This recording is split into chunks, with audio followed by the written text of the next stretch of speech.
to End Zone Online, our inaugural show for the 2013 football season. I'm George Ayoub with my buddy Bobby Mills, back for another season of End Zone Online.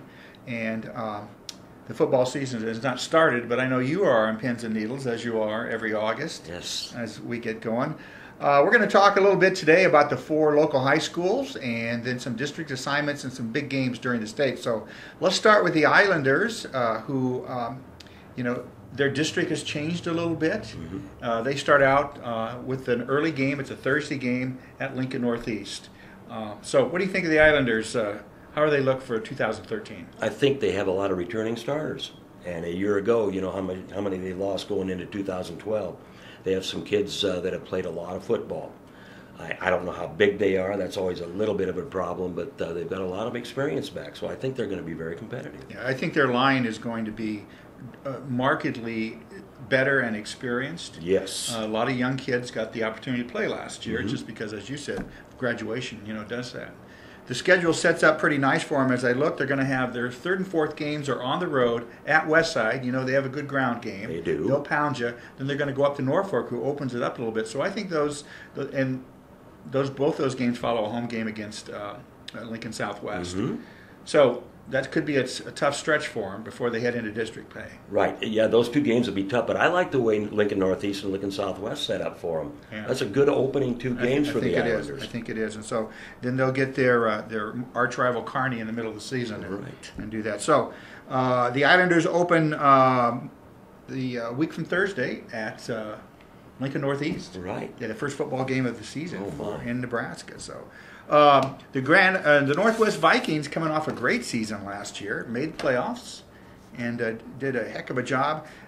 They have a pretty tough schedule. They have both McCook and Norfolk on the schedule this year. Talked to Kevin Stein at the Steak Feed, and he said the kids are working hard, and he's trying to get them to gel into a unit, and that's what happens when you lose a lot of players. That's right. That's the thing you're looking for. Looking for leadership and chemistry. Yep, and get that cohesiveness, get those reps in, and they lost a lot of good players last year, but I hear they have a good sophomore class, and the junior class isn't bad at all. So Kevin's a great coach. Yeah, good coach. He's like Jeff Tomlin. He'll get things going together. And they had the high-flying, wide open offense last year with Rose and Larson and Waters. It was just really incredible to watch them. And Zach Rose set lots of records, so they're going to have to rebuild from that. Yeah, I can't see him, doing that to that effect this year, Mm-hmm. because they just don't have the outside speed that they did, and of course Rose was something else. Right. So.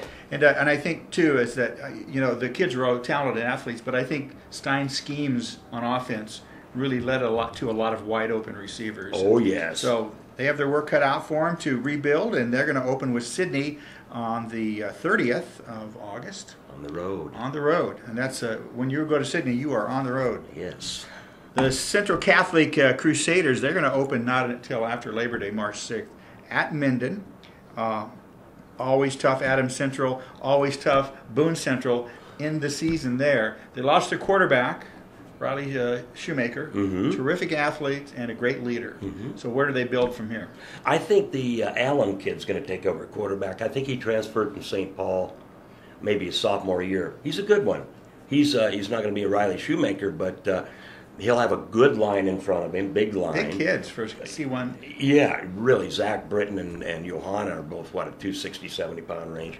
So I think Allen will do a good job, and they've got a couple of running backs that had some reps last year. So they were preseason rated in one poll, not the World Herald, but they're probably looking for a pretty successful season. Yeah, I would think so. Yeah. I would think so with that line opening up polls. And then our friends down on the southwest part of Grand Island, the Heartland Lutheran Hornets. Once again, their schedule is one of the toughest in the state. My.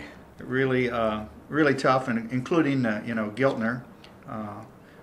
So, what are we looking for here with the Hornets? Big word is numbers. They have them this year. The last I heard, they had so many younger kids out last year that they even played some reserve 6-man games.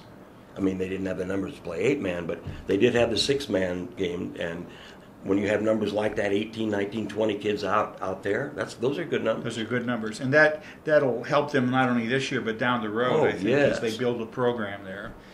Things are looking better. Yeah, and the kids, it's a tough schedule. Yes, They'll toughen them up and look for good things in the future for Heartland Lutheran. So I'm looking forward to seeing them. And Heartland Lutheran starts with Parkview Christian at home. That's a Lincoln school, and they're playing on the 6th of September, the second Friday of the football season. So there's a little look at local teams. Bobby and I will be back right after a short break. We'll talk about some big games this season and some district assignments. This is End Zone Online on theindependent.com.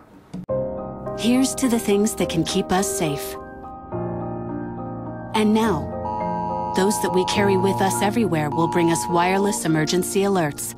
With the unique sound and vibration, you'll be in the know, wherever you are. We are back, Ayoub and Mills, with End Zone Online. I am Ayoub, he's Mills. Sounds like a law firm. Right. Sometimes we need a law firm. Yes, we do.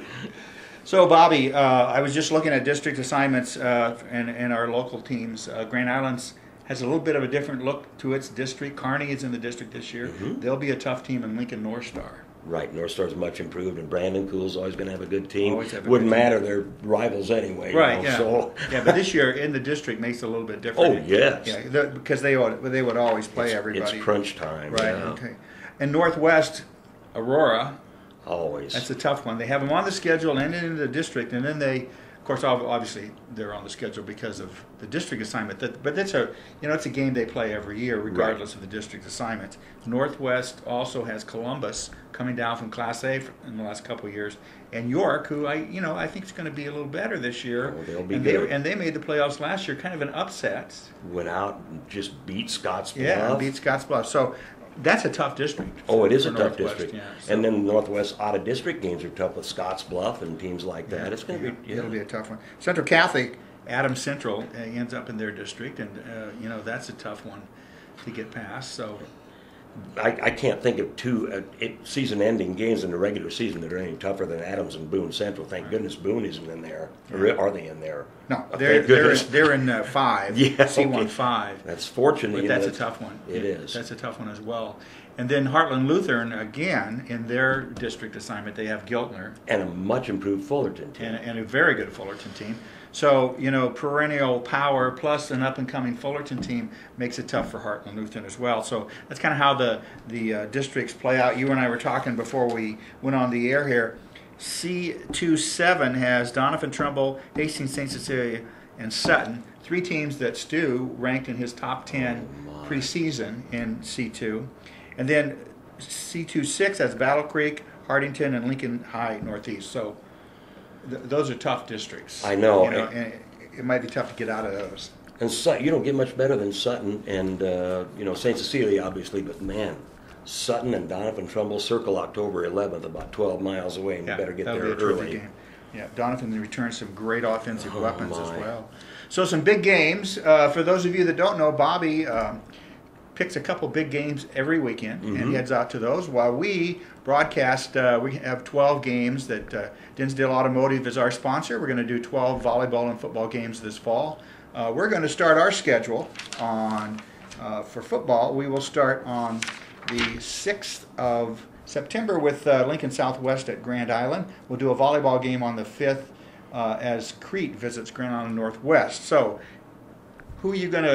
what are some big games early in the season that you're going to see? Well, 2 big ones, of course. The first week would be Millard North, Millard South in Class A, and then the C1 matchup between Norfolk Catholic and Columbus Lakeview. Probably go up there, and that's going to be a big opener. It'll be that'll define the whole season for Lakeview. Right. And Jeff Beller has to replace the quarterback, but that's a very big game. I can't think 2 tougher openers for those 4 teams. As you look down the schedule throughout the year, who else did you see as some games, some can't miss games for you? Donovan, Trumbull, and Sutton. That's for sure. Oh my goodness. Yeah. The Class A teams are going to be beating up on each other. The first 5 games. I wish I lived in Omaha for those, but there's just so many. Pierce and Boone Central play the 6th of September, but Giltner I don't think has any terrifically difficult games. I wish they did, but I can't think of any right off the bat that I would want to that are down the line. I circled the first 3 weeks, and we'll keep viewers posted on what those games are as things shake out. I'm looking forward to that Prep and Burke rematch. Burke Prep had the big comeback against them Oh, last year, my. and then beat them in overtime. You know, and I'm sure Burke wants a little revenge. So we're looking forward to the season. It starts next week on Thursday with some high school football games. Your favorite time of year. Right, and then I forgot about the Friday after the 31st. Right. Norris and York. Right, that's a big game. That's a big one. I'll be at that one. So we will be back every Monday with End Zone Online. Next Monday we're going to talk to you about some specific games that are coming up during the week, and we'll be here throughout the playoffs.